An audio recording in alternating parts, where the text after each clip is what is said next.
Hi everybody, and welcome to this time lapse, something a bit different. We've got these morning glories which are done with watercolor and then colored pencil on top.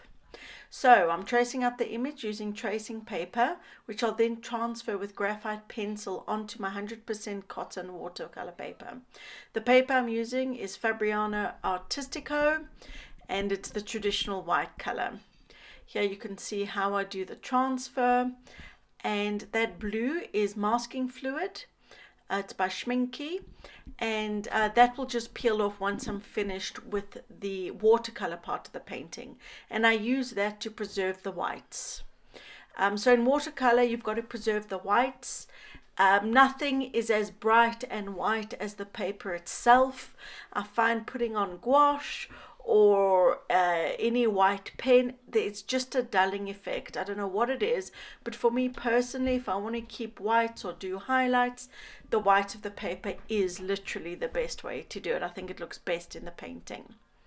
So I started out wetting my paper first, letting that sink in, and then re-wetting the paper, and then I'll go in with my color.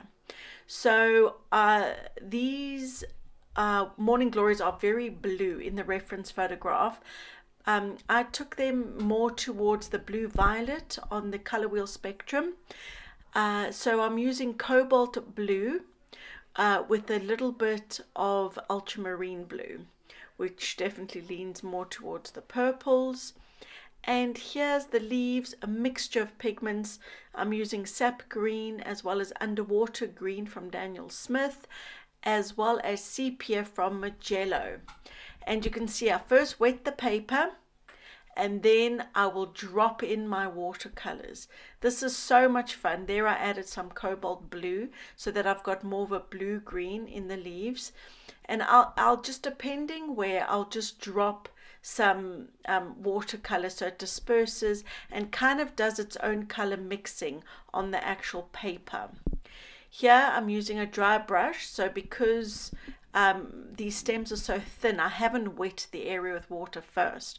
I'm just going straight in with paint, and the paint texture, that's me trying to get rid of a little spot of blue that got on the paper. That's the one thing with working with no background, is you've got to keep the paper free from any other pigments in the background.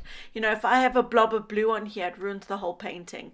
I have to then incorporate that blob somehow, you know, by doing another morning glory or actually doing a background. But for the botanical art, I really love having no background. It's the only style of art actually where I don't like a background. In my pastel work, you see I always put a background in. I feel like it finishes the work. But because the essence of this is a study, you know, it reminds you of those sketchbooks in the 18th century, 19th century, where they are literally painting the plant as they see it, putting in all those details, and it's about the plant. It's not a painting as a whole in the traditional sense. So I really love that about this. So there's no background on here.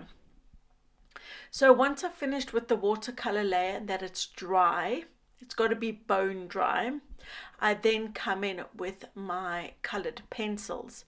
I'm using a mixture of brands. Literally, I've got some Prismacolor, some Derwent, but within the own brand like Derwent, you'll have different lines. I think Derwent must have about 7 different lines of colored pencils. Like this is the Derwent Lightfast. Then you got Derwent Chromaflow, which I'm using, Derwent Drawing. So anyway, I'm just using a mixture of colored pencils. Most of them are light fast, so they're artist's grade color pencils, but I do have a few, I think in the Prismacolor line. Not all of them are light fast. Some colors are, some aren't. And also in the Chromaflow line from Derwent, some are light fast and others aren't. So, but I'm layering. I'm using them for layering. The majority, because I'm selling my work, the majority of these are light fast pigments. I also then spray with a UV protective, what's it called? Varnish. So with my watercolor and pencil drawings, I don't put them behind glass. I actually varnish them. I love the look. Yeah, it's my favorite way. I get away from glass if I can. Pastel you can't get away from glass, but watercolor and colored pencil you can. So making sure also that the tips of my pencils are always sharp. I've got a Helix crank sharpener, which you can just about see in the top right corner there. It works a treat, gets me a nice sharp point. It's just so much easier to work with the sharp pencil rather than a blunt pencil. It just lays down the color so much better. So I'll use the pencil in different ways. When I want a very sharp point, I'll literally lift my pencil to a 45-degree angle and make my mark that way. Other than that, it's kind of on a well, I guess you could see in the reference photograph, but just by angling your pencil in certain ways, it can really help however you're getting that pigment onto the paper. So I'm a novice at this, really. I've done a handful. I've probably done more colored pencil paintings on their own, colored pencil drawings, but in terms of mixed media, I just really don't work this way. But it's so much quicker. Having a watercolor as your base goes so much quicker than if I had to do this whole painting just in colored pencil. And I quite like that. In terms of selling my work, I can't warrant spending the same amount of time and what I would need to charge for this size than, you know, wait, I'm saying that really badly, but yeah, because I sell my work, I can't be charging, you know, £500 for this little painting because that's how long it took me. You know, usually this size painting for me framed is around £200.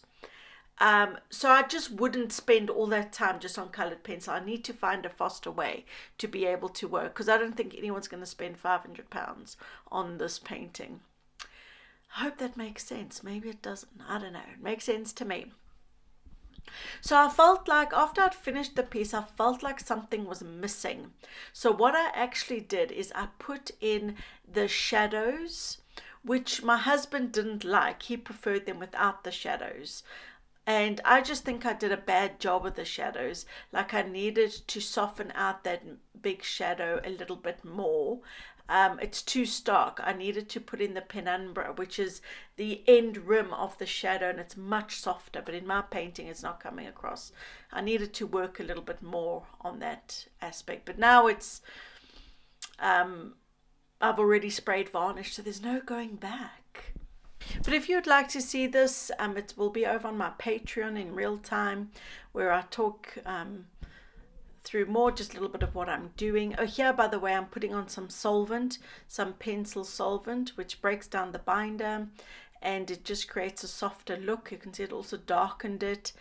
But anyway, yes, so if you did want to see this, I'll leave a link in the description below for my Patreon page. But I hope you've enjoyed this. And I shall see you in the next one. Bye for now.